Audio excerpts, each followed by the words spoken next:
Hello friends, welcome back to the my new video guys and my YouTube channel guys. Today when we are going to talk about guys Oppo phone setting guys, and today video title is guys phone color inversion guys. How can we use? Friends, you want to use guys your Oppo phone guys phone color inversion setting.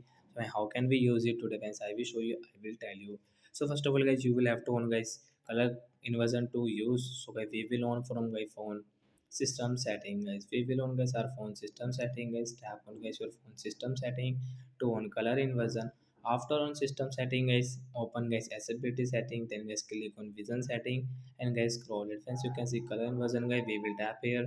So guys we will on from here guys phone color inversion setting guys, we will tap here to on it. Friends, color inversion will on. Friends, after on automatic your dark mode will set in your phone, and friends your skin color will totally change. Friends, you can check your phone skin color, phone icon color guys, everything will change in your phone.